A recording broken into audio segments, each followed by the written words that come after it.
Bismillahirrahmanirrahim. Assalamualaikum warahmatullahi wabarakatuh.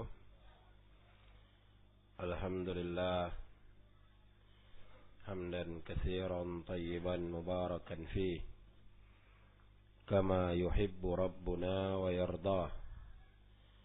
Ashhadu an la ilaha illallah wahdahu la syarika lah wa ashhadu anna Muhammadan abduhu wa rasuluh. Allahumma salli ala Muhammad wa ala ahli baitihi wa ala azwajihi wa dhurriyyatihi kama sallaita ala ali Ibrahim innaka Hamidum Majid. Wa barik ala Muhammad wa ala ahli baitihi wa ala azwajihi wa dhurriyyatihi kama barakta ala ali Ibrahim innaka Hamidum Majid. Ikhwani fid din, azakumullah. Pada pertemuan kita di daurah yang lalu kita sudah mempelajari beberapa perkara yang bisa menghalangi seseorang dari menuntut ilmu. Kemudian pada pertemuan kali ini kita akan mempelajari beberapa adab-adab penuntut ilmu, atau lebih tepatnya kita mempelajari bersama adab-adab menuntut ilmu. Karena memang adab dalam menuntut ilmu itu dipelajari oleh para ulama, dan kitab-kitab tentang adab menuntut ilmu itu juga ditulis oleh para ulama. Mereka tulis dan mereka syarah kitab-kitab tersebut sebagai adab bagi para penuntut ilmu, agar ilmu tersebut jadi barakah dan agar waktu mereka tidak sia-sia. Para ulama mengajarkan adab-adab yang perlu mereka miliki agar perjalanan menuntut ilmu itu diberkahi oleh Allah Ta'ala. Dan pembahasan itu kita ambil dari kitab Ma'alim, rambu-rambu fi tariqi talabil ilm, dalam menempuh jalan menuntut ilmu, yang ditulis oleh Syekh Abdul Aziz bin Muhammad bin Abdullah Sadhan, takdim Syekh Abdullah bin Abdul Rahman Al-Jibrin.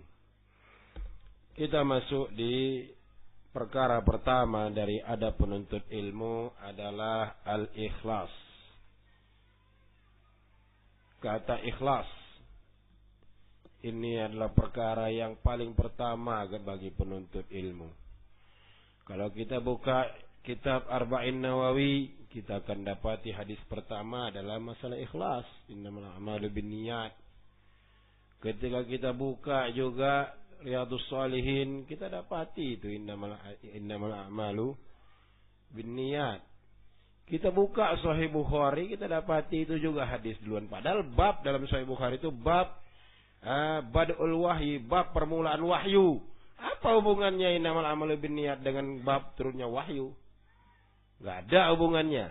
Tapi Imam Bukhari membuat hadis itu sebagai hadis yang pertama dalam sahihnya. Begitu juga dalam kitab Al-Jami' As-Saghir karya Imam As-Suyuti. Kitab yang ditulis menurut abjad. Hamzah ba, Hamzah ta, Hamzah baris atas dulu. Terus Hamzah jim, Hamzah ha, terusnya susunan begitu. Tapi dalam buku itu hadis innamal a'malu binniyat dimasukkan pertama di situ. Hamzah nun. Jauh kali itu campaknya, aturannya dia di barisan berapa itu Hamzah nun. Tapi sama Imam Suyuti itu dimasukkan ke nomor 1 dia. Semua hadis-hadis tersebut dibawakan oleh para ulama dalam kitab-kitab mereka, tidak lain untuk membuat seorang pembacanya atau penuntut ilmu itu yantabih, dia perhatian dan waspada untuk meluruskan niatnya. Untuk apa dia baca buku itu? Untuk apa dia pelajari buku itu? Dia harus luruskan niatnya. Jauh-jauh dia datang, untuk apa dia datang? Besar dana yang sudah dikeluarkan, untuk apa dana tersebut dia keluarkan? Dia harus perhatian. Dia belajar jauh-jauh melewati berbagai macam bencana, bahaya-bahaya. Keamanan jiwanya pun terancam. Untuk apa dia belajari? Dia tempuh jalan seperti itu. Capek-capek dia tidur, masuk angin badannya karena belajar. Untuk apa? Tidak lain agar penuntut ilmu itu yantabi, perhatian, ikhlas. Ikhlas karena Allah dalam menuntut ilmu. Itu tujuannya diingatkan oleh para ulama. Karena sayangnya para ulama diingatkannya, biar gak sia-sia itu apa yang ditempuh oleh seorang penuntut ilmu. Sudah meninggalkan daerahnya, meninggalkan kesenangan dunia, dia menghinakan dirinya menuntut ilmu, bersimpuh dia di hadapan orang alim. Tujuannya untuk apa? Dia harus ikhlas lillahi ta'ala. Dan ikhlas dalam menuntut ilmu itu diantaranya, kata Imam Ahmad, adalah seorang berniat menghilangkan kebodohan dari dirinya dengan menuntut ilmu tersebut. Dan juga berniat menghilangkan kebodohan dari orang lain. Dirinya tidak bodoh lagi, dan orang lain pun jadi tidak bodoh. Ikhlas karena Allah Ta'ala. Maka menuntut ilmu ini, para hamba Allah sekalian, adalah ibadah. Ilmu itu ibadah. Jangan terbawa kita dengan kesan yang ditimbulkan oleh orang-orang sufi, bahwasannya yang namanya ibadah itu puasa, sholat, tahajud, baca Quran, itu saja ibadah. Enggak, menuntut ilmu itu ibadah. Maka ketika dia ibadah, dia harus juga syaratnya ada ikhlas seperti ibadah yang lain. Harus ada padanya ikhlas dan sesuai dengan sunnah Rasulullah sallallahu alaihi wasallam. Maka ketika seorang memurajaah pelajarannya, murajaah hafalannya, itu ibadah walaupun nampaknya dia duduk. Walaupun nampaknya dia bergolek-golek, tapi itu adalah ibadah. Maka ilmu itu adalah ibadah, dan ibadah perlu ikhlas padanya.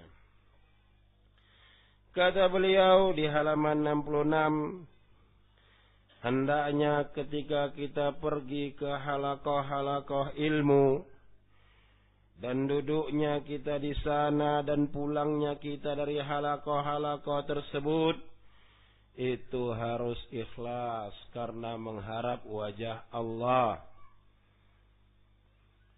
Dan jangan niat itu dikotori oleh pengkotor-pengkotor niat seperti riya, agar disebut dia sebagai penuntut ilmu yang semangat, pergi pagi pulang malam, agar dia tersebar sum'ahnya, populer dia sebagai seorang penuntut ilmu yang rajin menghadiri halaqah-halaqah para ulama, agar pulang nanti bisa cerita, oh saya hadir majelis ini majelis ini, bisa cerita dia, membanggakan dirinya. Dia harus ikhlas perginya dan pulangnya dari halaqah-halaqah tersebut. Wa qalilun man yaslam, dan sedikit memang orang yang selamat dari situ. Tapi Allah itu memang maha lembut kepada para hambanya. Dan kadang-kadang memang niat itu dikotori, seperti hubbus sum'ah, dikotori dengan cinta kepada kepopuleran. Au hubbus syuhrah, atau cinta dia tersebar namanya dengan indah dan terkenal. Au hubbur riya, atau pengin dilihat orang dia.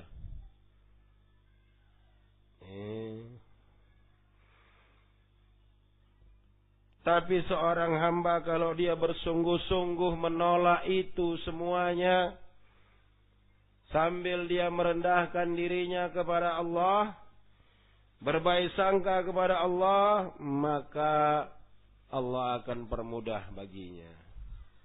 Dan memang meluruskan niat itu perkara yang berat. Wa bikulli hal, maka niat itu bisa dirusak, bisa dikotori oleh hal-hal tadi. Khususnya jika mulai tanduknya naik. Maksudnya tanduk itu udah mulai dia bukan penuntut ilmu sembarangan. Sudah mulai dia sebagai seorang penuntut ilmu yang diperhitungkan. Itu dia harus hati-hati. Fa'alaina an nulazima al-ikhlas lillah, maka kita harus terus menjaga keikhlasan kepada Allah. Dan kita harus berusaha dengan bersungguh-sungguh menjauhkan diri kita dari niat-niat yang tidak baik dan dari perkara-perkara yang bisa merusak kemurnian niat tersebut.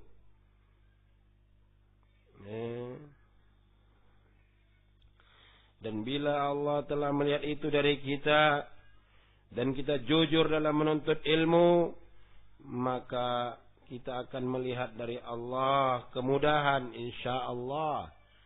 Sebagaimana Allah firmankan, walladzina jahadu fina lanahdiyannahum subulana. Dan orang-orang yang bersungguh-sungguh pada kami, pasti kami tunjukkan kepada mereka jalan-jalan kami. Wa innallaha lama'al muhsinin.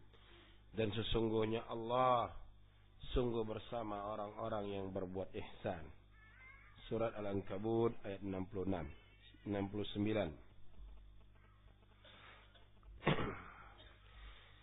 Sebagian para ulama menyebutkan bahwasannya penuntut ilmu kadang-kadang menghadapi kesulitan dan kesusahan dalam menundukkan niatnya. Tapi tetap dia dapat pahala jika dia mengerahkan kemampuannya untuk meluruskan niatnya. Karena niat itu perkaranya besar. Maka para salaf kita memang mereka sangat memperhatikan urusan niatnya. Agar niatnya tidak kotor dengan penyakit hubur riya, pingin dilihat oleh orang, dia pandai, atau pingin terkenal dia. Maka seperti itu para salaf dan jauh sekali kedudukan kita dari mereka. Maka mesti bagi kita untuk merendahkan diri kepada Allah, memohon kepadanya agar memberikan kepada kita ikhlas, keikhlasan dalam seluruh urusan kita. Dan dalam kita menjalani sebab-sebab yang bisa membantu kita untuk ikhlas. Al-Imam Al-Khatib Al-Baghdadi rahimahullahu ta'ala dalam pembukaan kitabnya Iqtida'ul Ilmi Al-Amal, konsekuensi dari ilmu itu ya harus beramal. Mukaddimahnya kata beliau, summa inni musika ya talibal ilmi. Kemudian aku berwasiat kepadamu, wahai penuntut ilmu, bi ikhlasin niyah fi talabihi, untuk kamu mengikhlaskan niat dalam mencari ilmu. Wa ijhadin nafsi 'alal amali bimujibihi, dan kamu menundukkan dirimu untuk bisa mengamalkan perkara-perkara yang harus kamu amalkan dari ilmu tersebut. Itu kata beliau. Ada penuntut ilmu yang pertama, yaitu mengikhlaskan niat. Yang kedua, al-hirsu ala huduri halaqatil ilm, semangat menghadiri halaqah-halaqah ilmu. Kata beliau, terus menerus dan semangat menghadiri pelajaran-pelajaran, tidak malas dan bosan dalam menghadirinya. Itu adalah adab penuntut ilmu. Karena seorang hamba ketika bertambah semangatnya dan Allah melihat ketulusan niatnya, Allah akan buka untuknya berkahnya, memudahkan urusannya, membantu segala keperluannya.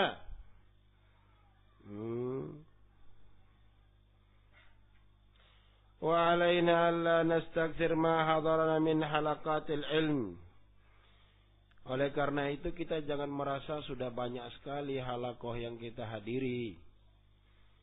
Karena kejahilan kita lebih banyak pada halaqah yang kita hadiri itu. Seperti itu. Maka setiap kali manusia bertambah faedah yang dia dapati, akan hilang juga seukuran itu kejahilannya. Dan setiap kali kamu bisa menghadiri pelajaran-pelajaran dari para ulama, pujilah Allah dan mintalah taufik kepadanya dan tambahan atas keutamaannya. Dan ketahuilah bahwasannya semangat tersebut itu adalah karena keutamaan Allah. Dan memang Allah mudahkan itu untuk dirimu. Kalau Allah persulit nggak bisa kita hadir, ada aja alasannya untuk tidak hadir. Maka bersyukur kepada Allah. Dari sekian banyak orang, Allah pilih kita bisa menghadiri halaqah-halaqah ilmu. Itu adalah nikmat dari Allah Ta'ala. Idza lam yakun aunun minallahi lil fata fa aktsaru ma yujni alaihi ijtihaduh. Kalau bukan karena Allah membantu orang tersebut, maka yang dia akan dapatkan hanya keletihan saja. Allah bantu dia bisa menghadiri halaqah-halaqah, dapat faedah. Itu semua nikmat dari Allah Ta'ala. Disyukuri agar Allah tambah nikmat tersebut kepada kita.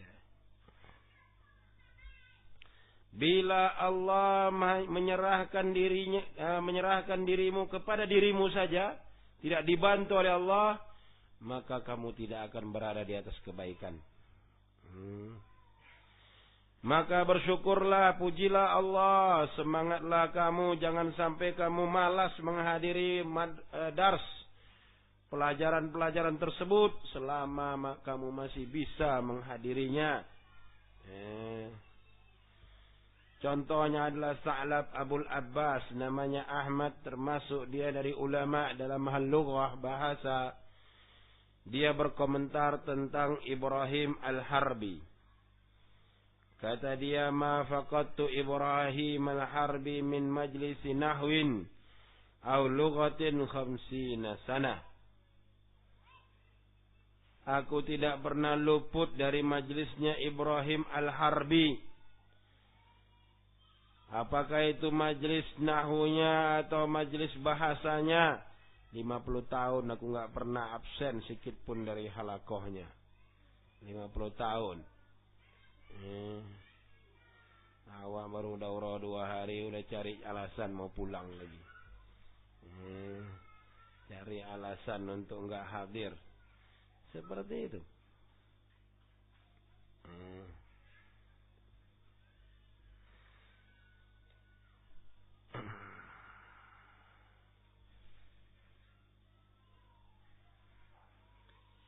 Kemudian apa yang didapatkan oleh dia dari Ibrahim Al-Harbi? Dia menjadi imam di dunia ini dalam hal bahasa. Orang ramai datang kepadanya belajar. Dan ilmu itu tidak dapatinya sebagai warisan, tapi dapatinya sebab dengan bersungguh-sungguh.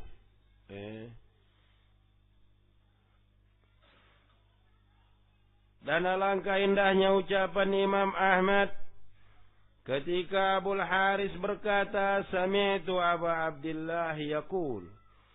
Aku mendengar Abu Abdillah Imam Ahmad berkata, Innamal ilmu mawahibun yu'tihi Allahu man ahabba min khalqi. Ilmu ini adalah nikmat, hibah, pemberian dari Allah itu ilmu. Allah akan berikan kepada hambanya yang dia cintai. Walaysa yanaluhu ahadun bil hasadi.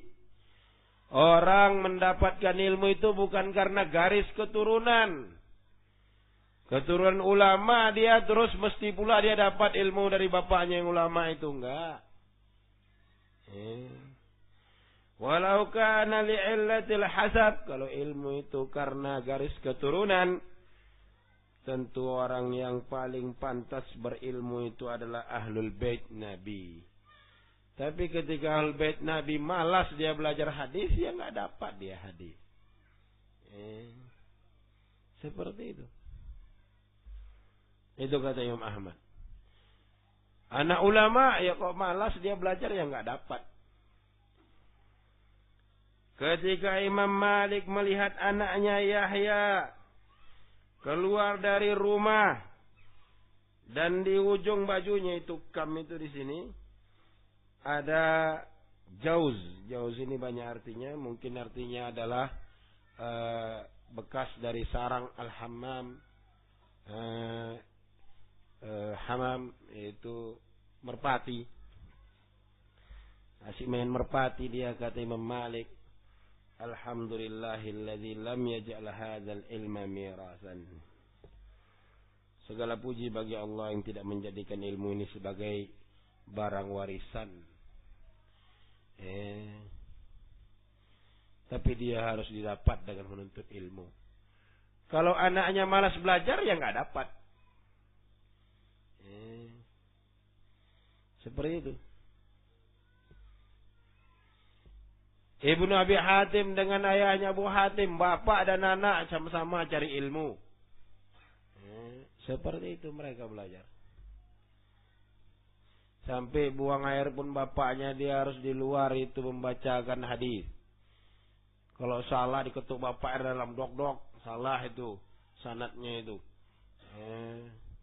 Seperti itu. Maka hendaknya kita semangat menghadiri pelajaran-pelajaran yang bisa kita hadiri. Dan kita harus continue menjaganya. Maka di antara hikmah dari dakwah tauhid, mayoritas garis keturunan dari Syekh Muhammad bin Wahab itu banyak yang jadi ulama. Al-Syekh kita dapatkan seperti itu. Mereka memang mendidik anak-anak mereka untuk belajar. Wallahu a'lam bissawab.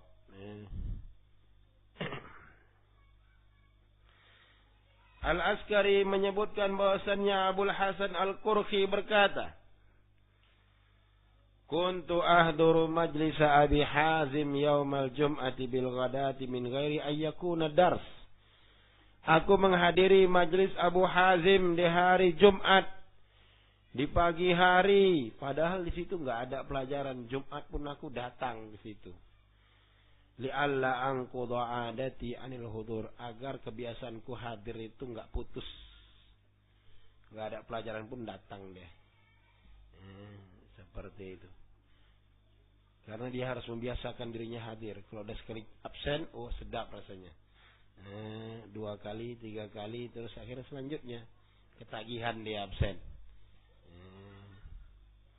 Oh absen, orang santai aja nggak peduli sama awak. Absen yang kedua, absen yang ketiga, dan seterusnya.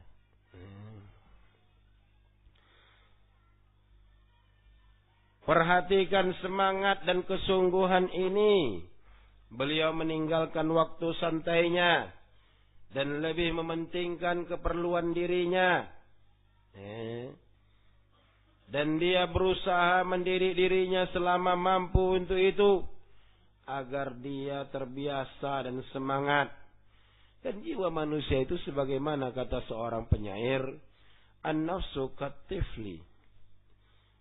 Jiwa ini seperti anak bayi. Intuhmilhu syabba ala hubbir rada, Wa in tuftimhu yanfatim. Kalau anak bayi itu udah waktunya disapih, enggak kamu sapih-sapih, 4 tahun pun masih nenen juga dia situ. Syabba, mah akan beruban dia, bukan akan nyusu sama mamanya kalau enggak habis susu mamanya. Wa in tuftimhu, tapi kalau kamu sapih, ya yanfatim, dia pun selesai dari menyusu. Wallahu a'lam bishawab. Maka jiwa itu seperti anak bayi, jika kamu biasakan kebaikan padanya, dia akan terbiasa. Dan jika kamu biasakan kejelekan atas dirinya, dia juga akan terbiasa. Dan yang lebih baik dari ucapan penyair tadi adalah sabda Rasulullah SAW. Innamal ilmu bitta'allum. Ilmu itu didapat dengan ta'allum, belajar. Bukan seperti orang-orang sufi itu menung-menung terus dapat ilmu. Menung-menung dia kamar mandi menghayal-hayal terus dapat ilham dia, dapat ilmu dia. Enggak. Bitta'allum, dengan belajar. Wa innamal hilmu bittahallum. Kedewasaan, kesabaran juga dengan berlatih memilikinya. Wa man yataharral khaira yu'tihi. Siapa yang menjaga kebaikan, membiasakan dirinya kebaikan, dia akan diberi kebaikan. Wa man yattaqis syarra yuwaqqihi. Dan siapa yang menjauhkan dirinya dari kejelekan, dirinya akan terjaga. Idzan fahris 'alal mudawamati 'ala huduri halaqatil ilmi wa majalisi. Oleh karena itu semangatlah kamu untuk terus-menerus menghadiri halaqah-halaqah ilmu dan majlis-majlis ilmu. Diriwayatkan dari Wahab bin Jarir dari ayahnya, dia berkata, kata ayahnya, aku duduk belajar kepada Al-Hasan Al-Basri 7 tahun. La mukhrim minhu yauman wahidan asumu wa azhabu ilaih. 7 tahun aku bermajlis dengan Al-Hasan Al-Basri, enggak pernah sehari pun sekalipun aku absen dari majlisnya. Kalau aku puasa, tetap aku pergi ke majlisnya. Dan juga Qatadah bin Da'amah As-Sadusi termasuk imam para tabi'in. Dilahirkan sejak kecil sudah buta. Dia termasuk murid dari Anas bin Malik. Dan murid-muridnya Anas serta para tabi'in yafduna ala Anas, datang mereka kepada Anas bin Malik itu belajar. Ada gelombang pagi, ada masuk sore, ada masuk pagi, ada masuk sore. Kalau datang yang masuk pagi disampaikan hadis oleh Anas. Kemudian yang masuk sore, hadis yang untuk orang pagi tadi diulangi lagi oleh Anas kepada yang masuk sore. Kemudian pada suatu hari Anas terlambat datang untuk menyampaikan hadis kepada orang-orang yang datang di sore hari. Tapi yang menyampaikan hadis kepada orang yang di sore hari itu adalah Qatadah bin Da'amah. Dia menyampaikan semua hadis yang disampaikan Anas tadi pagi. Dan Anas mendengarkannya saja dari jauh karena dia buta, enggak lihat dia Anas ada di situ. Ketika Anas bin Malik melihat hafalannya dan kagum kepada kecerdasannya, Anas menusuknya dengan jarinya. Kata Anas, kum ya akmah, falaqad akhadta ilmi. Sudah selesai, hai orang buta, kamu sudah mendapatkan semua ilmuku, kata Anas bin Malik. Ini dalil bahwasannya siapa yang sabar, melatih dirinya sabar untuk menuntut ilmu, dia akan mendapatkan, bisa memanen hasil dari kesabarannya dan kesungguhannya itu. Idza anta lam tazra' wa absarta hasida nadimta 'ala at-tafriti fi zamanil badri. Kalau kamu enggak menanam, kayak mana pula kamu mau manen? Orang enggak nanam kok. Yang kamu sesali itu adalah di saat hari penanaman. Kenapa kamu nggak nanam? Orang dah capek di sawah itu nanam. Kau nengok-nengok aja pas orang panen, apa yang mau kau panen? Manen rumput lah yang dapat. Orang memanen, ada hasilnya padi dapat dia. Akhirnya penyesalan yang datang, kenapa waktu itu aku nggak ikut juga? Tentu kalau aku ikut aku akan dapat. Begitu juga kenapa aku dulu nggak sabar belajar. Aku nggak belajar, akhirnya kayak gini dan sebagainya dan sebagainya.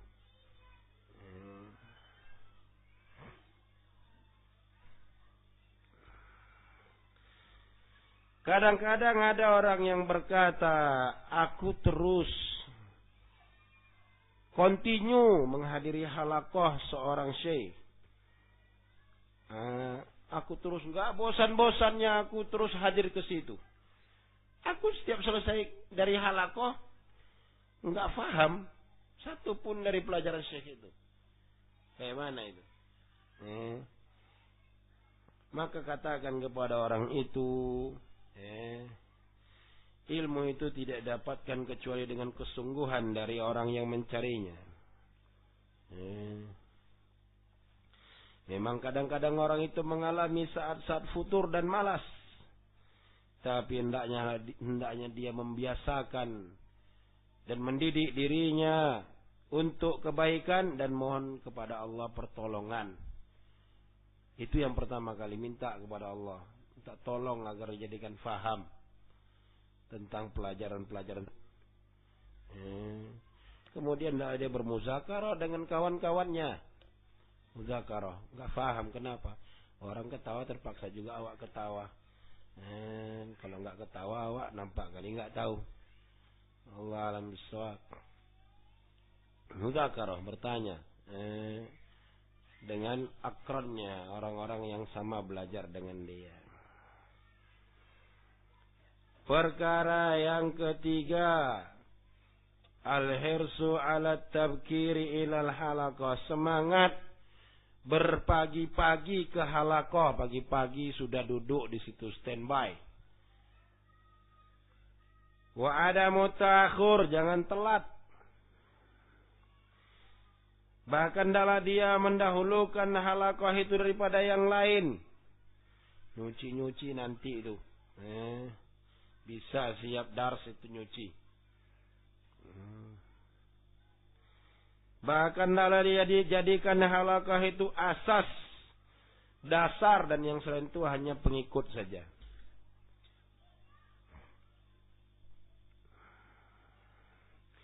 Dan janganlah kita luput dari satu pun halaqah jika kita bisa untuk tidak luput. Khususnya lagi pelajaran yang sedang kita jalani.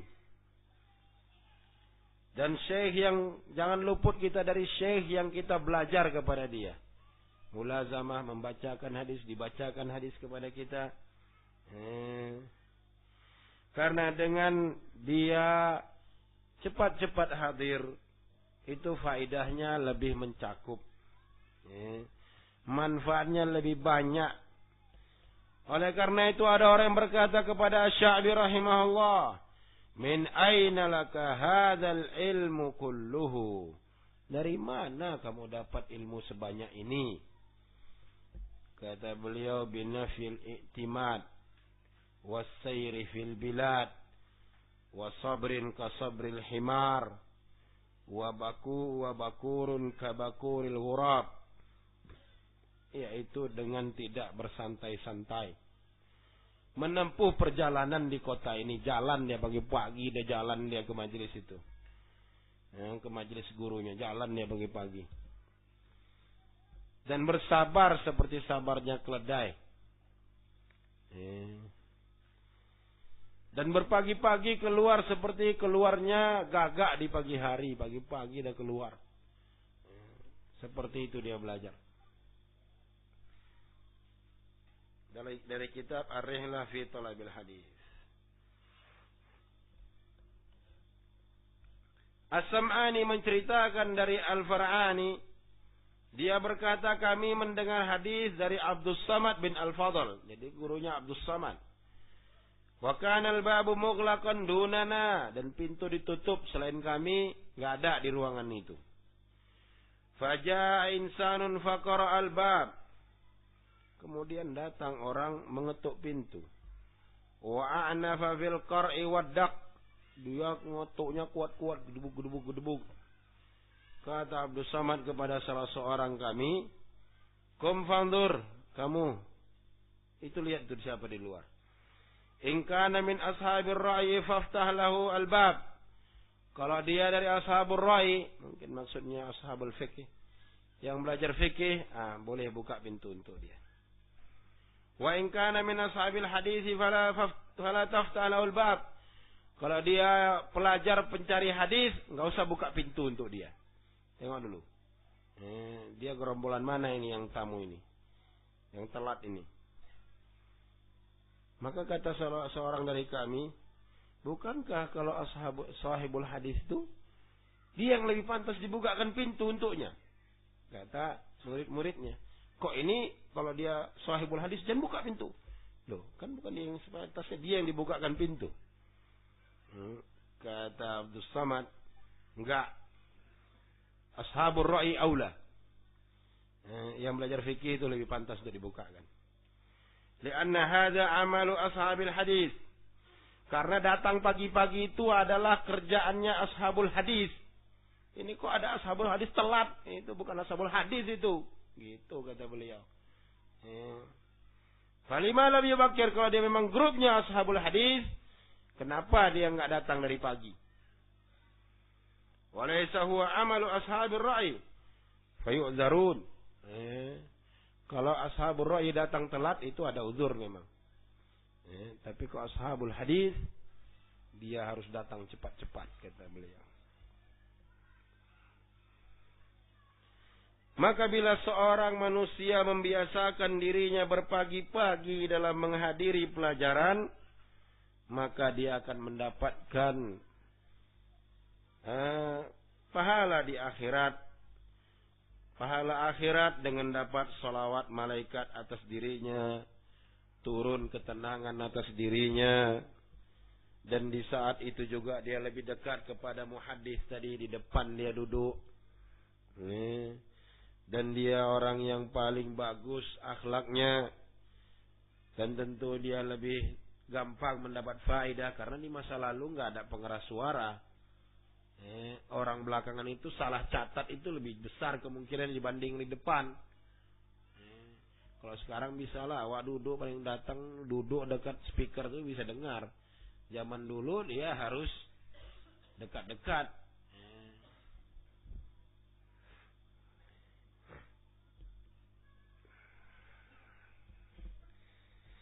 Bahkan Al-Iraqi menyebutkan dalam kitab Al-Murajjihat, perkara-perkara yang mentarjih, lebih menguatkan apa saja. Jika ini sama ini berselisih, mana yang diambil untuk menguatkannya, memenangkan salah satu dibanding yang lainnya. Kata beliau, di antara sebab tarjih di kalangan para ahli hadis, bahwasannya kalau berselisih pencatatan atau periwayatan sebuah hadis dari seorang syekh, yang satu di depan syekh, satu jauh dari syekh, maka didahulukan riwayat orang yang duduknya dekat dengan syekh dibanding orang yang di belakang yang lebih jauh daripada syekhnya. Karena yang dekat itu dia lebih jelas mendengar penjelasan dari hadis-hadis yang disampaikan oleh syekhnya. Perkara keempat, jadi adab ketiga, cepat-cepat datang ke halaqah. Perkara keempat adalah menyusul pelajaran yang luput. Janganlah kita melepaskan pelajaran yang luput dari kita. Memang kadang-kadang sebagian kita itu punya keperluan dan mengalami hal yang tiba-tiba, mau datang taklim ban kempes, mau datang taklim ban bocor, mau datang taklim tahu-tahu minyak habis, paksa dorong-dorong dulu. Kadang-kadang terjadi hal tiba-tiba hingga dia luput menghadiri majlis atau halaqah. Kalau memang kau adalah orang yang terus-menerus menghadiri pelajaran itu, maka hati-hati kamu, jangan kamu lewatkan. Semangatlah kamu untuk mendapatkan apa yang luput darimu, untuk kamu dapatkan dari teman-teman sejawatmu. Kalau sekarang alhamdulillah sudah Allah mudahkan dengan adanya alat perekam yang bisa mengulang pelajaran itu berkali-kali. Ini termasuk keutamaan dari Allah. Maka kalau engkau seorang yang menjaga pelajaran itu, semangatlah kamu mengulang dan mengejar yang luput dari dirimu. Karena pelajaran itu seperti sebuah mata rantai yang panjang. Rantai yang panjang. Idza faqadat minha halqah asarta ala ma ba'daha wa ma qablaha. Kalau satu mata rantai itu luput, putus, itu yang lain putus, kamu pun enggak akan masalah. Sekali luput, kamu malas murojaah. 2 kali, 3 kali kamu akan malas terus. Maka hati-hati kata beliau. Perkara kelima, sebagai penuntut ilmu, hendaknya kamu mengikat faedah-faedah terhadap kitab-kitab yang kamu pelajari. At-ta'liq, takyidul fawaid. Ta'liq itu adalah menulis faedah-faedah yang kamu dengar terhadap kitab tersebut. Di kitab itu atau di kitab yang lain.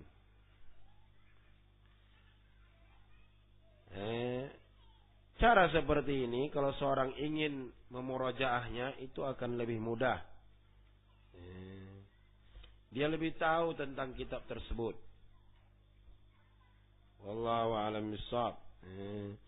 Maka saya nasihatkan kepada engkau, jika engkau membeli sebuah kitab, jangan langsung kamu masukkan ke perpustakaanmu, langsung taruh di rak.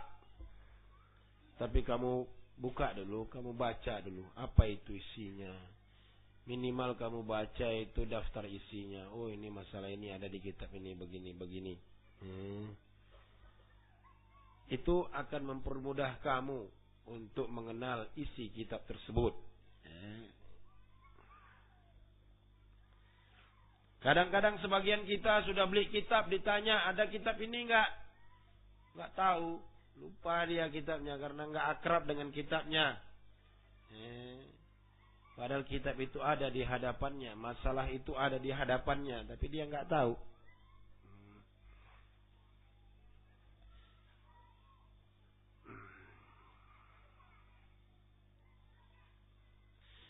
Dan juga bisa menulis faedah itu di bagian halaman kitab.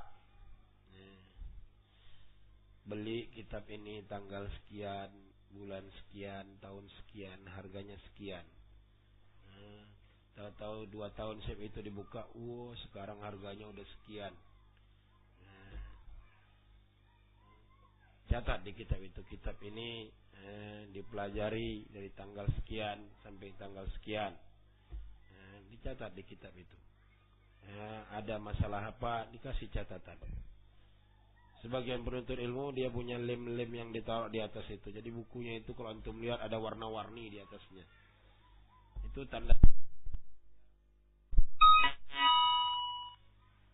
Kalau dia fikih, faedahnya di kitab itu dia kasih warna ini. Hadis dia kasih warna ini. Seperti itu dia kasih catatan. Wallahu a'lam bishawab. Ada perkara-perkara yang takjub, dia kisah-kisah takjub misalnya, dia kasih tanda di pinggir-pinggir itu dia coret. Kalau antum lihat fotokopi kitab asli para ulama itu, di pinggir-pinggirnya itu banyak catatan itu. Dan aneh memang ada orang penuntut ilmu kitabnya bersih aja, cantik aja. Udah tamat kitab nih, udah, kok nggak ada catatannya, bersih aja. Para ulama tuh nyatat dia di situ dicatatnya. Allahu a'lam bishawab. Tapi seperti tadi kata beliau, bisa dalam kitab, bisa di buku khusus. Wallahu a'lam bishawab. Faman lam yujarrib laisa ya'rifu qadrahu. Fajarrib tajid tasdiqa ma qad dzakarna. Siapa yang belum mencoba, dia enggak akan tahu ukurannya. Maka cobalah, kamu akan dapati kebenaran apa yang telah kami sebutkan. Coba catat. Seperti itu.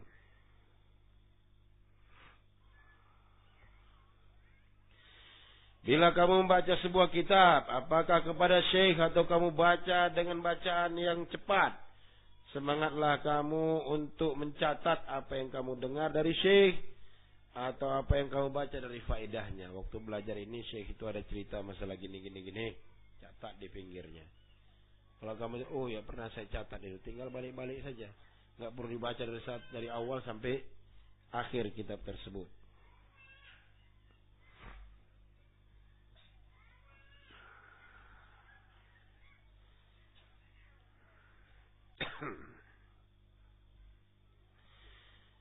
Perkara keenam, al-insat wa adamul insyighal. Diam dan tidak gerusa-gerusu. Terlihat di halaqah ilmu bahwa sebagian penuntut ilmu, sebagian satu dengan yang lainnya sibuk. Syekhnya cakap, dia pun cakap. Dan sebagiannya mengganggu sebagiannya. Seperti itu di para salaf belajar hadis. Di para salaf itu juga belajar hadis ada yang ngantuk. Jadi ada si fulan, ada ulama yang dia menulis. Nah, hadis dari Syekh fulan dan si fulan di saat itu sedang tidur. Ditulisnya kawannya sedang tidur. Tulisnya tadi sedang tidur. Dan diriwayatkannya waktu Syekh nyampaikan ini si fulan ini tidur nih. Jadi kalau dia cerita hadis itu jangan kalian percaya. Tidur dia waktu itu. Kok siap taklim kok dia paling belagak pula cerita di luar. Berarti tidur tadi dia. Mereka catat tuh si pulan begini. Si pulan main-main. Si pulan enggak perhatian. Dicatat oleh mereka situasi majelis itu. Wallahu a'lam bishawab. Dan ini tentu menyelisihi akhlak yang diajarkan salaf kepada kita. Imam Az-Zahabi menceritakan dalam kitab As-Siyar, yaitu Siyar A'lamin Nubala, berapa jilid itu. Siyar itu sejarah sirah perjalanan a'lam, tokoh-tokoh nubala yang cerdas. Ceritakan itu orang-orang cerdas itu. Dan kitab Tazkirah menceritakan tentang Ahmad bin Sinan. Dia berkata, Abdurrahman bin Mahdi tidak mau menyampaikan hadis la yutahaddas fi majlisih. Enggak mau ada orang cerita-cerita di majelisnya. Dia menyampaikan hadis terus orang ngobrol juga. Wala yubra qalamun, enggak mau dia kalau dia menyampaikan hadis ada yang nyatat-nyatat, enggak mau dia. Wala yaqumu ahadun, enggak boleh orang berdiri dari majelisnya itu kalau dia sedang menyampaikan pelajaran. Ka'annama ala rusihimut thair, seakan-akan di atas kepala para muridnya itu ada burung. Kalau ada burung kan takut bergerak burungnya, kayak mana orang itu kalau takut burung itu bergerak, lari. Nah, burung dah hinggap kepalanya, takut dia lari kayak mana? Kalau dia begini kan lari orang burung tersebut. Seperti itu. Au ka'annahum fis shalat, atau seakan-akan mereka dalam salat. Dan dengan lafaz yang lain kata Ahmad bin Sinan, tidak boleh orang ngobrol di majelis Abdurrahman bin Mahdi. Tidak boleh orang menulis-nulis. Tidak boleh yatabassam, senyum-senyum pun enggak boleh di majelisnya. Ada syekh kayak gitu biar antum tahu. Wah, ustaz ni ketat kali ya, pulang dari majelisnya stres awak buatnya. Nah, ada yang syekh kayak gitu. Wala yakumu ahadun qaiman, enggak boleh ada yang permisi syekh. Enggak boleh. Kana ala rusihimut thair, seakan-akan di atas kepala mereka itu ada burung. Atau seakan-akan mereka dalam salat. Jika dia melihat salah seorang mereka senyum atau bercerita, dia langsung pakai sendalnya, dia keluar saja. Abdurrahman bin Mahdi. Seperti itu. Dalam As-Siyar jilid 9 halaman 101. Li'anna majlisun tahaffuhu as-sakinah, karena majlisnya majlis yang dinaungi oleh ketenangan. Wa takhshahur rahmah, diliputi oleh rahmat. Dan kesibukan-kesibukan itu akan menyibukkan para penuntut ilmu dan para pengajarnya, dan itu akan menghilangkan wibawa dari halaqah tersebut. Seperti itu. Jadi perlu difahami, setiap syekh itu beda-beda kebiasaannya. Ada syekh yang boleh kita nanya sama dia, majlisnya kayak majlis ngobrol, bisa ditanya dia sedang dia nyampaikan. Ada yang enggak, harus dia bicara dulu sampai selesai, baru boleh nanya. Nanya pun harus terkait dengan pelajaran. Pertanyaan di luar pelajaran tidak dilayani. Seperti itu. Ada yang seperti itu, ya sabar menghadapi syekh seperti itu.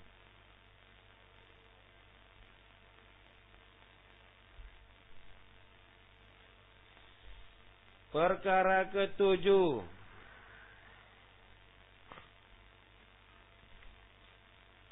menghadiri halaqah ilmu yang bisa dihadiri. Sebagian orang beralasan dengan banyaknya kesibukan, jauhnya jarak, jauh ke sana belajarnya, dan lemah semangatnya dalam belajar. Dan itu semua memang terjadi. Tapi semua itu akan hilang kalau orang itu sudah merasakan lezatnya ilmu dan merasakan nikmatnya faedah dari ilmu tersebut. Sebagian mereka menyebutkan bahwa Imam An-Nawawi rahimahullah menghadiri satu hari itu 12 pelajaran dihadirinya. Beliau berkata tentang dirinya, aku memberi ta'liq kepada semua yang perlu dita'liq, berupa syarah atau perkara muskil. Wa wuduhi ibara wa dhabtin lugha wa barakallahu ta'ala fi waqti, dan Allah beri barakah dalam waktuku. Memang termasuk ulama yang wafat lajang. Wafat di umur 40, belum sempat dia kawin. Imam Nawawi rahimahullah, Allah alam bisawab. Karyanya bisa antum baca. Arba'in Nawawi, awak pun tak hafal arba'innya, 40 ya cuma. Berapa lembar itu? Belum hafal-hafal juga lagi sekarang. Hafal 1 hilang 2. Belum lagi kita baca Riyadhus Shalihin. Belum baca lagi syarahnya terhadap Sahih Muslim. Belum baca lagi Majmu' Syarah Muhadzab. Wah, karya-karya beliau. Seperti itu. 40 tahun ya umurnya. Jika Allah memberkahi waktu dan memberikan kepada engkau tekad dan semangat, kamu akan dapatkan kebaikan yang banyak. Tapi syaratnya hendaklah engkau jujur kepada Allah.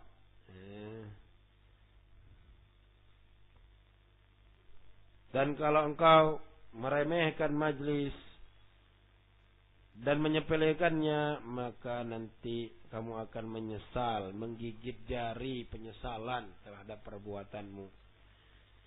Syekh Ibnu Jibrin menceritakan kepada kami bahwa ada beberapa penuntut ilmu di saat menuntut ilmu mereka suka yata'assafun,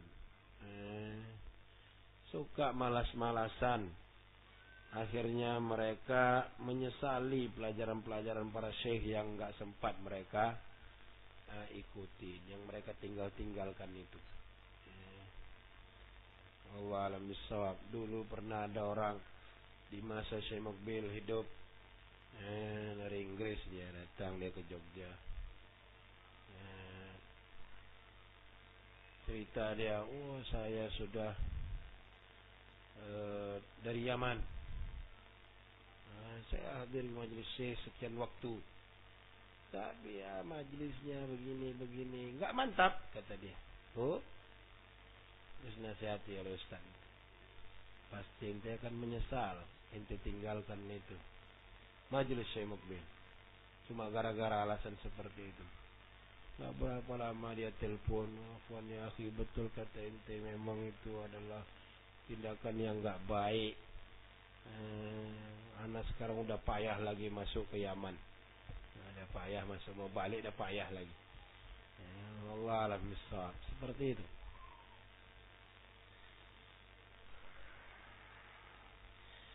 Imam Al-Khatib Al-Baghdadi rahimahullah membuat bab dalam bukunya Zikru man rahala ila syaikhin yabtaghi uluwa isnadi. Berita tentang orang-orang yang rehlah berjalan kepada seorang syekh dengan tujuan meringkas sanad. Misalnya kita dari sipulan, dia dapat dari sipulan 5 orang kita dapat sanad.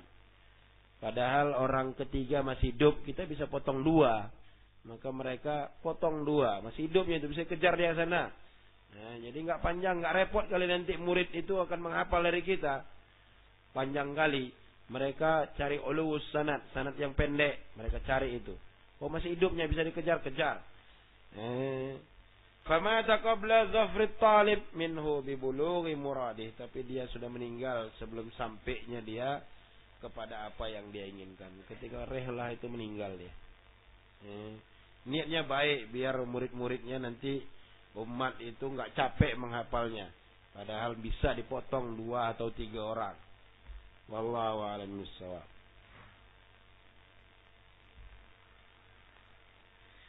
Dan sungguh Allah telah memberi nikmat kepada kita dengan banyaknya wasilah perantara untuk menuntut ilmu.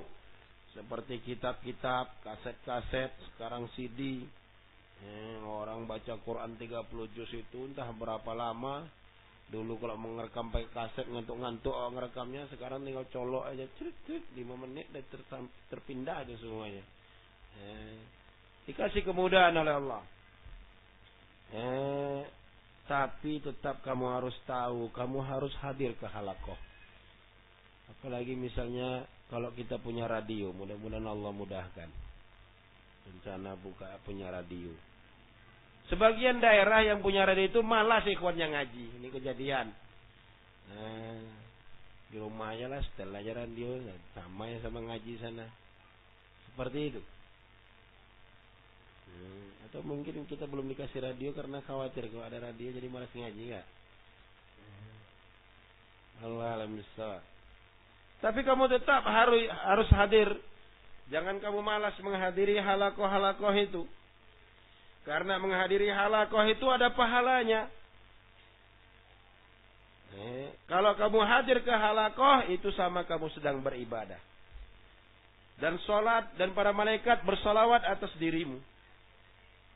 Dan juga tambahannya kamu lebih fokus menghadiri halaqah itu dibanding kamu mendengarkan dari kaset.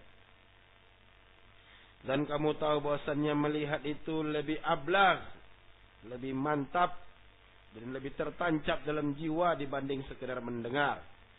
Sebagaimana kata seorang penyair, ya Ibn al-Karam, ala tadnu fatabsur ma qad haddatsuka kama ra'in kaman sami'a.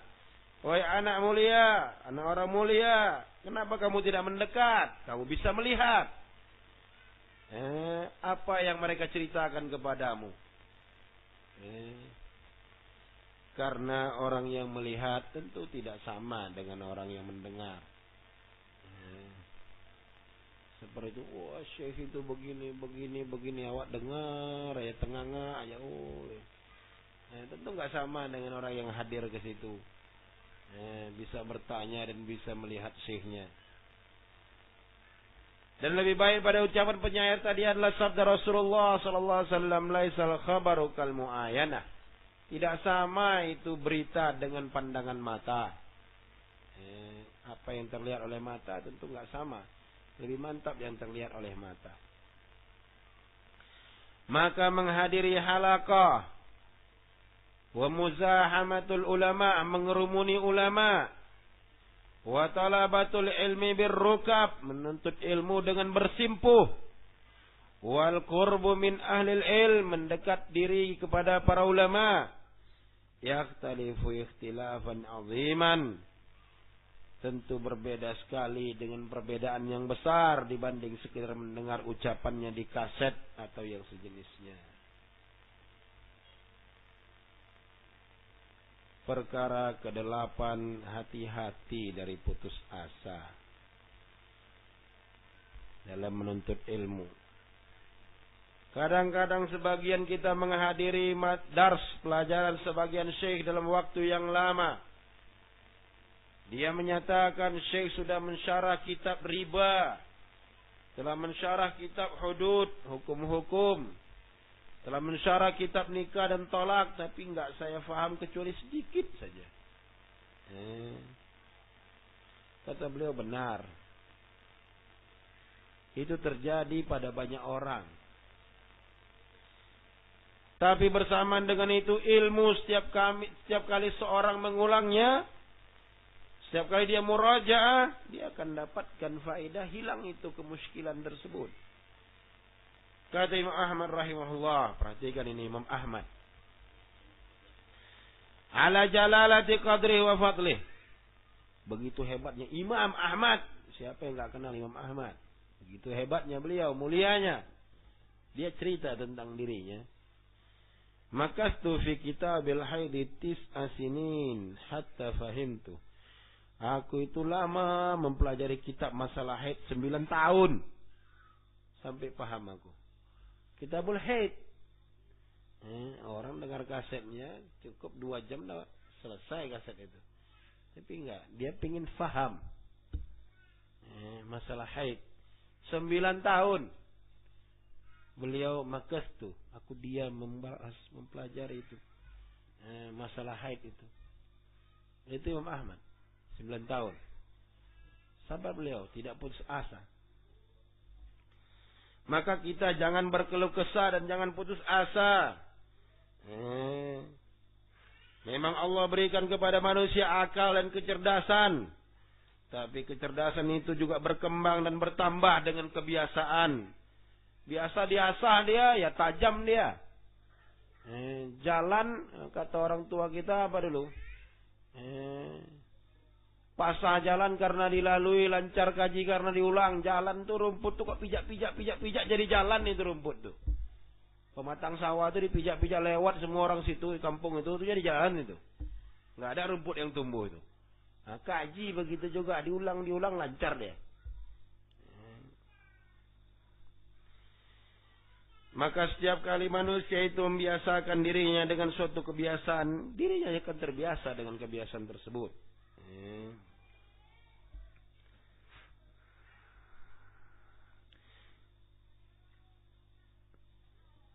Dan termasuk perkara ajaib yang mengagumkan untuk tidak berkeluh kesah dan putus asa itu kisah tentang Syekh Asy-Shinqiti, penulis kitab Tafsir Adwa'ul Bayan, guru dari Syekh Utsaimin dan para masyayikh lainnya.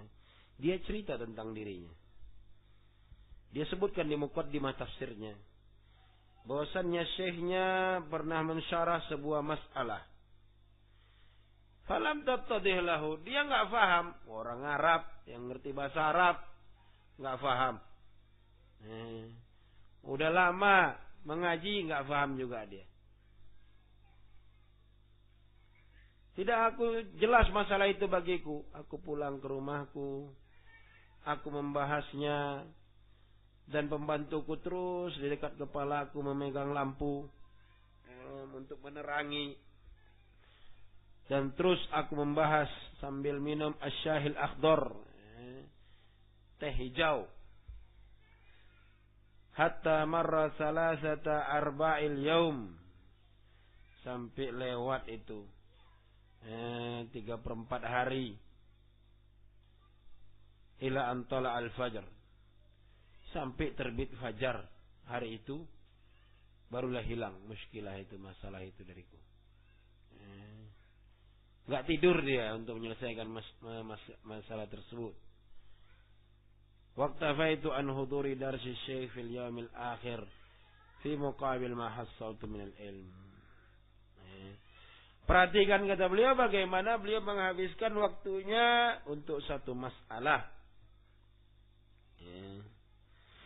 Dan sebagian ikhwah mengabarkan kepadaku tentang orang yang belajar di kuliah Usuluddin bahwasannya sebagian sanad kadang-kadang mereka bahas 6 hari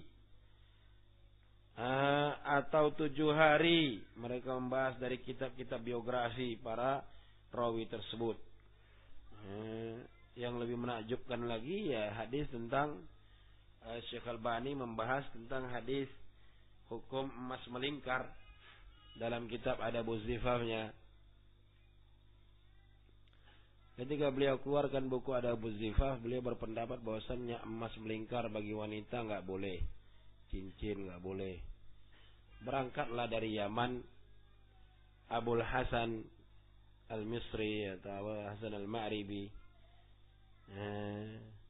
mau munaqashah, dialog dengan Syekh Albani tentang hadis tersebut.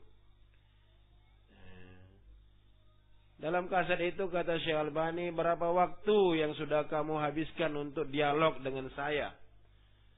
Dengan mantap dia bilang 4 ashhur ya Syekh.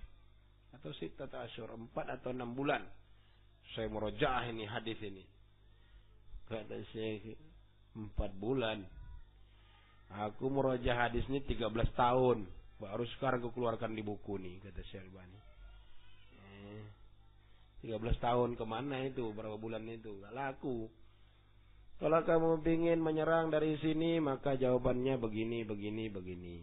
Kalau rawi ini yang dipermasalahkan karena dia begini, maka jawabannya begini, begini. Jadi kaset itu tinggal Syekh Albani aja lagi cakap. Jadi 13 tahun itu beliau merenung ya di sini. Ini rawi ini kelemahannya di sini. Ini kayak mana nih masalah ini? Ini beliau bahas. Seperti itu. Ini awak baru lagi kenal takribut takrib, udah pula belagak mentakik. Wallahu a'lam bishawab. Digugat-gugat pula tahqiq para ulama. Maka itu yang disesalkan dan diperingatkan oleh Syekh Shalih Fauzan. Sebagian para penuntut ilmu baru sebentar belajar hadis, dia pulang dah belagak, dia mentahqiq-tahqiq. Umat yang bingung dibuatnya. Berlagak dia mentahqiq. Cerita begini-begini, rawi ini begini. Nanti diajak dia berenang dalam juga nggak bisa juga dia. Wallahu a'lam bishawab. Perlu para penuntut ilmu itu ngerti, tahu diri kita ini sedang berhadapan sama siapa. Sekarang ilmu kita ini berapa? Kita harus mengerti. Baru sebentarnya tahu tentang rawi-rawi ini. Kemudian sudah berlagak kita pula mentahqiq. Wallahu a'lam bishawab. Kemudian muncullah istilah apa enggak boleh rupanya Syekh Albani itu salah dalam mentahqiq. Jawabannya bisa Syekh Albani salah, tapi bukan kau yang menyalahkan. Ulama yang setingkat dia yang menyalahkan. Wallahu a'lam bishawab. Kalau awak anak kecil biarlah. Ada orang tua sedang berselisih, awak pula sok jago datang mendamaikan, enggak bisa. Duduk kita melihat para ulama itu menyelesaikan masalahnya. Wallahu a'lam bishawab.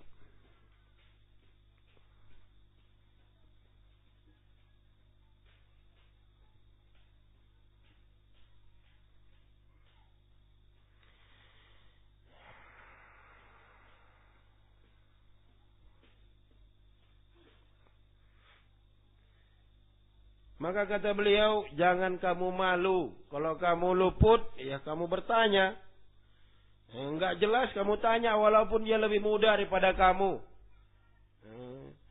Sebagaimana kata Mujahid rahimahullah, la yata'allamul ilma mustahyin wala mustakbir. Enggak akan bisa mempelajari ilmu ini orang yang malu-malu dan sombong. Sombong dia nanya padahal dia enggak tahu. Bukan alimnya dia, berlagak alim dia. Itu gawat itu. Enggak akan bisa belajar di situ dia. Enggak dapat ilmu dia.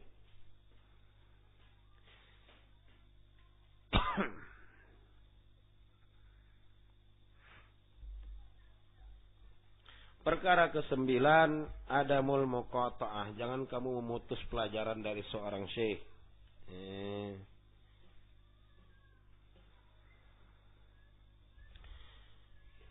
Yaitu misalnya dalam halaqah syekh sedang menyampaikan pelajaran, kamu potong cakapnya. Itu enggak boleh. Kadang-kadang di halaqah itu terjadi, syekh sedang ngajar, terus syekh, ini syekh, tanya dia. Potongnya syekh. Kadang-kadang lempar pertanyaan atau membantah syekh dengan bantahan yang tidak beradab. Sama ulama dia kayak gitu. Dan Nabi SAW sudah mengajarkan adab kepada kita. Kata beliau, laisa minna man lam yujil kabirana. Bukan dari kami orang yang tidak menghormati yang tua. Yang tua kami. Dalam dakwah, siapa yang tua dalam dakwah? Dihormati mereka. Para ustadz, kita hormati mereka. Mereka berkecimpung dalam dakwah duluan pada kita. Kita hormati. Wallahu a'lam bissawab. Wa yarham saghirana. Dan yang muda-muda kita, pemain-pemain baru dalam dakwah, disayangi dia, melenceng-lenceng dia, nasihatin dia. Seperti itu. Wa ya'rif li alimina haqqa. Dan bukan dari kami orang yang tidak mengetahui hak orang alim kami. Apa hak orang alim? Itu dihormati dia. Hadis riwayat Imam Bukhari. Dan juga terjadi di masa Rasulullah, ketika Rasulullah berkhutbah, ada seorang Arab Badui memotong ucapan beliau. Tapi beliau tidak gubris, beliau terus lanjutkan khutbahnya. Selesai khutbah baru beliau tanya, tadi siapa yang bertanya? Orang Arab Badui itu bertanya tentang hari kiamat, kapan kiamat. Dibiarkan aja oleh Nabi sebagai peringatan untuk tidak melakukan hal tersebut. Ke-10, adab dalam melempar pertanyaan kepada syekh. Kita saksikan di sebagian halaqah ilmu. Dan kita dengar bahwasanya sebagian para tulab bertanya pertanyaan yang menyulitkan. Dan memperberat diri. Kadang-kadang dia tahu jawabannya, tapi dia ingin menguji syekhnya. Dan ingin mengangkat dirinya di hadapan kawan-kawannya. Terjadi seperti itu. Terjadi. Syekh. Sebenarnya syekhnya enggak begitu kuasa tentang pelajaran faraid, lempar di depan orang banyak tentang faraid. Seperti itu dia lempar. Wallahu a'lam bishawab, untuk menjatuhkan syekhnya. Itu bahaya.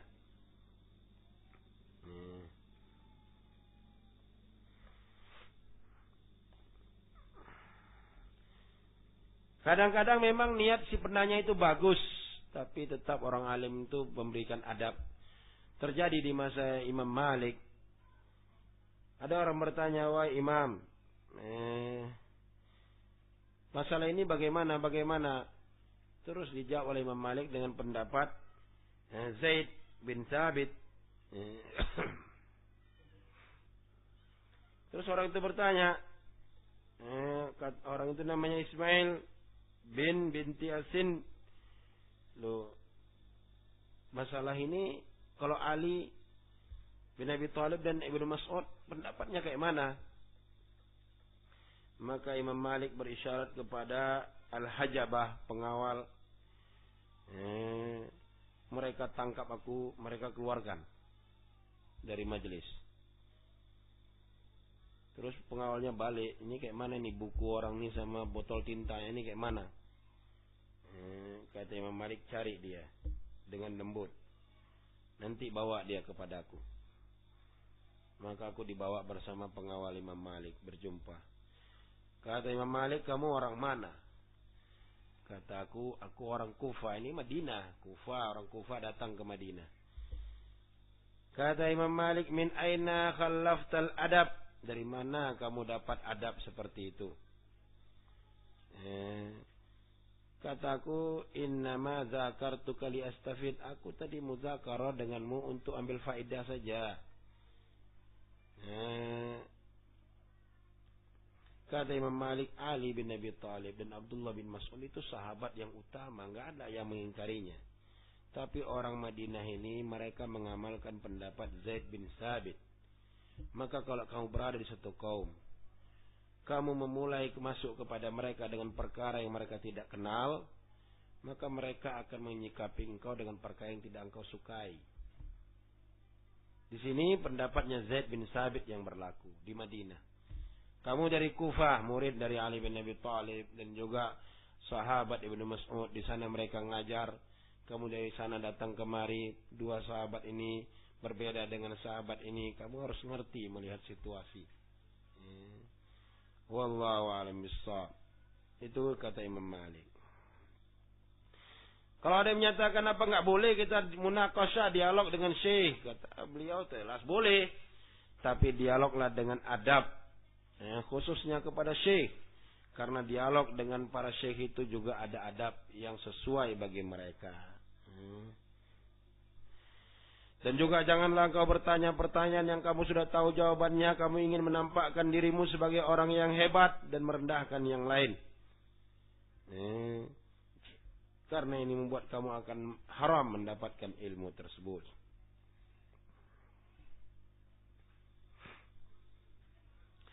Imam Az-Zahabi menceritakan dalam As-Siyar bahwasannya Syabtun, salah seorang ulama dari negeri Andalus, di majelisnya datang surat pertanyaan. Surat itu dikirim oleh salah seorang penguasa. Penguasa ngirim pertanyaan. Isi suratnya, Ahuma ditanya tentang neraca timbangan di hari kiamat, itu anak timbangannya itu. Isi suratnya itu anak timbangan yang di hadis itu terbuat dari emas kah atau terbuat dari perak kah? Pertanyaan penguasa tadi. Nah, begitu membaca itu, surat itu dibalik belakangnya ditulis oleh dia, sabda Rasulullah, min husni islamil mar'i tarkuhu ma la ya'ni. Termasuk baiknya keislaman seorang meninggalkan yang nggak perlu. Nggak perlu kamu tanya dari emas, dari perak, dari permata, dari besi atau dari aluminium. Nggak perlu kamu tanya, karena nggak diterangkan dalam hadis seperti itu. Begitu aja beliau membalasnya. Dan para salaf juga membenci orang yang menanya perkara yang belum terjadi. Apa hukum perempuan kalau berjenggot, Ustaz? Seperti itu. Udah terjadi? Belum. Kalau terjadi gimana? Nanti aja kalau terjadi. Datang lagi kemari. Begitu para ulama itu. Kalau nanti kita bisa ke bulan, kayak mana pula kita sholat zuhur di bulan? Kamu udah mau ke bulan? Belum. Nanti kalau mau ke bulan, baru datang kemari. Waktu Pangeran Saudi mau dibawa oleh NASA ke bulan itu kan heboh itu. Gimana nanti dia sholatnya di bulan? Dia bagaimana begini-begini? Kata Syekh bin Baz, ya sama. Fawallu wujuhakum syatrah. Hadapkan aja ke arah bumi. Udah sholat situ. Kok repot-repot kali. Adanya para ulama jawabannya, tapi mereka nggak mau jawab karena belum terjadi. Seperti itu para ulama. Perkara ke-11, mengambil contoh dari adab, dari akhlak para ulama. Kalau ada yang berkata, aku menghadiri pelajaran syekh tapi aku tidak faham kecuali sedikit, katakan kepada dia, hadirilah. Karena menghadiri majelis itu bukan hanya tujuannya faidah, tapi kamu melihat akhlak syekh dan menirunya. Dari Imam As-Sam'ani dan yang lainnya menceritakan bahwasannya majlis Imam Ahmad itu dihadiri 5.000 orang. Dari 5.000 itu 500 orang itu mencatat hadis dari Imam Ahmad. 500. Sisanya 4.500 itu melihat akhlak beliau. Seperti itu mereka. Jangan nih pula jadi dalil jiping. Ngaji kuping, nggak ada bawa buku, nggak ada bawa pensil, dengar aja itu cabut pulang. Karena emang ada penulis hadis itu belajar sambil mencatat.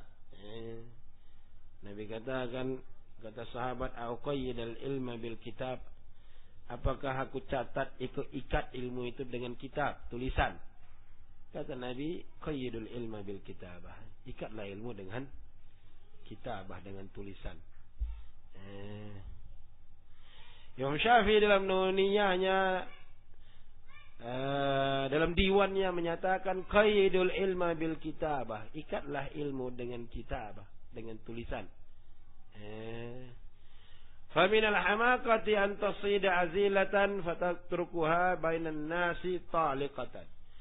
Itu adalah sebuah kedunguan. Kamu sudah capek-capek ngejar kijang, dapat dia, terus kamu udah dapat, kamu lepaskan lagi depan orang. Dapat dikat itu kijang itu. Nanti kapan-kapan borok jual atau potong. Dapat ilmu, catat. Seperti itu. Wallahu a'lam bissawab. Kata Abu Bakar Al-Mutawwi'i, aku menghadiri majlis Imam Ahmad. Wa huwa yukri'u abna'ahu al-musnad. Dia membacakan al-musnad kepada anak-anaknya. Iznataya asyarata sana. 12 tahun aku hadiri majlisnya. Walam akun aktub. Aku enggak mencatat. Wa inna ma'anzur ila adabihi wa khuluqih. Tapi aku melihat kepada adabnya dan akhlaknya. Jadi dari sini menunjukkan pokoknya hadiri majelis itu. Hadiri majelis itu. Kamu bisa ambil dari adab, dari kesabaran syekh, sabaran cara dia menjawab pertanyaan yang tiba-tiba, pertanyaan apa sikap dia ditanya dengan perkara-perkara yang heboh. Wallahu a'lam bissawab.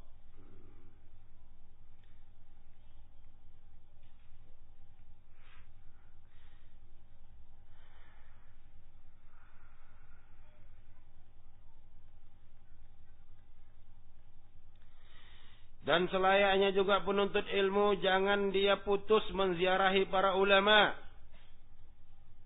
Karena manfaatnya akan kembali kepada dia. Bahkan ini termasuk akhlak penuntut ilmu kepada syekhnya. Yang sudah dia hutang budi kepada syekhnya. Karena syekhnya telah mengajari dia. Bal hatta law lam yakunu asyakhan lahum. Sampai-sampai walaupun itu bukan syekhnya, dia hormati, dia ziarahi. Karena orang yang kenal tentang halaqah para ulama, dia tahu kalau ada halaqah syekhnya sehat, dikunjungi halaqahnya. Kok syekhnya sakit, dijenguk syekhnya. Kalau syekhnya wafat, diiringi jenazahnya. Dan jika seorang penuntut ilmu tahu bahwa syekhnya mencela dia karena enggak mengunjungi dia, hendaklah segera dia mengunjungi syekhnya, menghubungi syekhnya, mengakui kemuliaan syekhnya, menyampaikan udurnya. Dan hendaklah dia tahu bahwasannya dia terputus, tidak ziarah ke syekhnya. Kalau kamu enggak ziarahi syekh kamu, orang yang lebih afdal daripada kamu akan menziarahi dia. Dalam riwayat Al-Husain bin Al-Fadl, salah seorang imam, ketika dia sudah tua, wasyakha fisin, sudah renta dia kalau pergi-pergi dibawa pakai tandu, dia sedang ditandu orang itu, dilihatnya ada seorang penuntut ilmu dikelilingi banyak orang. Cuek aja penuntut ilmu itu ngelewatin dia. Terus kata dia kepada penjaganya, siapa itu? Kata mereka, si fulan seorang penuntut ilmu dan bersama kawan-kawannya. Kata dia, subhanallah. Padahal aku dikunjungi oleh Ishaq bin Rahawai, Muhammad bin Rafi'. Mereka aja mengunjungi aku, ulama-ulama besar. Terus ini talibul ilm ini, yamurru bina fala yusallim, lewat aja gitu, enggak ada salam. Enggak punya adab nih penuntut ilmu ini. Seperti itu, ulama-ulama besar aja singgah sama dia. Wallahu a'lam bissawab. Dari sini beliau bawakan kitab-kitab tentang adab-adab penuntut ilmu, seperti kitab Adab Thalibul Hadis dalam kitab Al-Jami' Al-Khatib Al-Baghdadi yang ditulis oleh Syekh Bakar Abu Zaid, Akhlak Ulama Imam Al-Jurri. Banyak kitab-kitab adab yang ditulis oleh para ulama. Wallahu a'lam bissawab. Adab kitab-kitab itu ditulis di sini dibawakan sampai 32 kitab adab. 32 kitab itu ada yang tebal, ada yang tipis. Itu adab semuanya para ulama nulis. Dan itu semuanya untuk seorang penuntut ilmu, barakah ilmunya. Itu dulu yang bisa kita sampaikan pada malam ini, atau kita pelajari bersama pada malam ini. Mudah-mudahan Allah berikan manfaat kepada kita dari ilmu yang kita dapatkan, Jazakumullahu khairan atas perhatiannya. Mohon maaf atas kurangannya. Wa akhiru da'wana anil hamdulillahi rabbil alamin.